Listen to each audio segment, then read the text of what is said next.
기업 회생 신청서 작성할 때 있어서 특히 계속 기업 가치를 계산할 때 있어서는 총 영업 현금 흐름을 적정한 할인율로 할인해서 현재 가치로 환산하는 것이 필요합니다.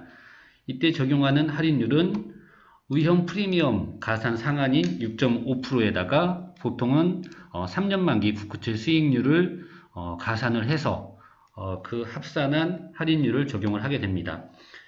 또 손익계산서를 추정할 때 최장 10년 이상의 손익계산서를 추정할 때 있어서도 매출액이 증가 일정 시점 이후로 매년 거시경제지표만큼 증가하는 것으로 추정을 하기도 하고요. 또 인건비 같은 비용도 소비자 물가 상승률과 같은 거시경제지표만큼 상승하는 것으로 가정을 하게 됩니다. 그래서 이번에는 이러한 거시경제지표를 어떻게 조회하는지 한번 말씀을 드리면은 먼저 한국은행 경제통계 시스템을 가장 일반적으로 활용을 하기 때문에 한국은행 경제통계 시스템을 들어가 보겠습니다. 한국은행 경제통계 시스템에서 금리, 시장금리, 일별도 있고 월별도 있는데 일단 여기서는 월별로 살펴보도록 하고요.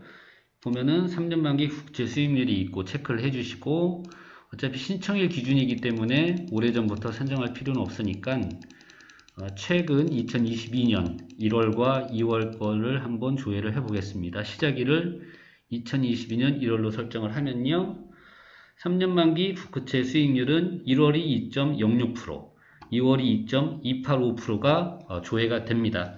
그래서 이 신청 당시에 조회한 3년 만기 국채 수익률 할인율을 계속기업가치 계산할 때 있어서 적용을 하고 거기다가 위험 프리미엄 가산 상한인 6.5%를 합산한 할인율을 적용해서 계속기업가치를 산정을 하게 됩니다. 그 외에 또 매출 증가와 같은 거시경제지표를 한번 조회를 해볼게요. 역시 한국은행 경제통계 시스템에서 이거는 거시경제 분석 지표가 있죠. 체크를 하시고 들어가면은 경제성장률이 있습니다.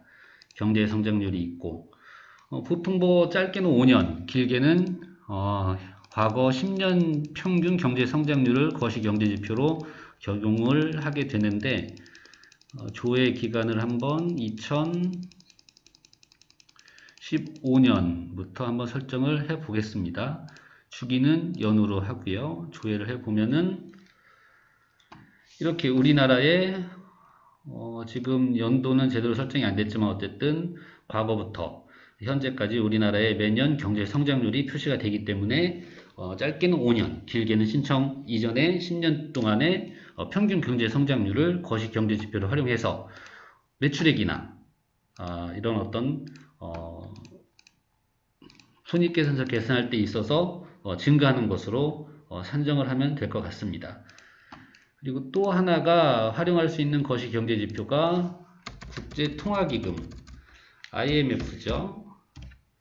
IMF에서 또 발표하는 데이터를 인용하기도 합니다. IMF 홈페이지에 들어가셔서 데이터가 있고 데이터에서 월드 이코노믹 아웃룩 데이터베이스라는 메뉴를 클릭하시면요. 이렇게 가장 최근 2021년 최근 데이터베이스가 나오게 됩니다. 그래서 이거를 클릭하시고 나라별로 클릭을 하시고 나라별에서 우리나라는 지금 선진국이니까 선진국 카테고리를 클릭을 하시고 선진국 카테고리에서 우리나라를 선택을 합니다. 코리아를 선택을 하셔서 계속 진행을 하시고 여기 보면 GDP 비율과 비용이 금액이 나오고요. 그리고 소비자 물가 상승률도 금액과 비율을 클릭을 하셔서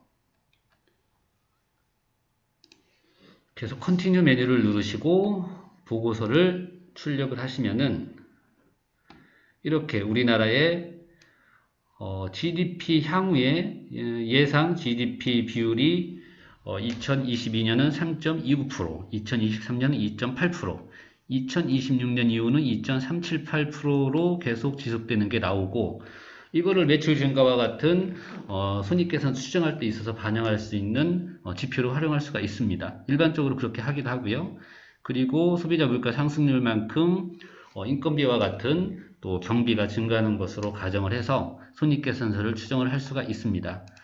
그래서 저희 그 실무 강의는 이렇게 단순히 어떤 절차나 이론뿐만 아니라 실제 신청부터 회생계획, 그 다음에 종결까지, 또 단순한 어떤 텍스트뿐만 아니라 전문 회계적인, 구체적으로 10년 이상 장기 손익계산서를 추정하고 각 비용을 추정하고 자금 흐름 이런 것들을 전부 추정할 수 있는 세부적인 내용과 방법들을 상당히 세밀하게 설명을 드리고 미리 모든 서식이 세팅된 어떤 이런 프로그램까지도 제공을 하기 때문에 강의를 듣게 되시면은 처음 하시는 분도 얼마든지 기업회생 신청부터 종결까지 모든 사건을 혼자 서류를 작성하면서 처리할 수 있다고 그렇게 생각하시면 될 것 같습니다.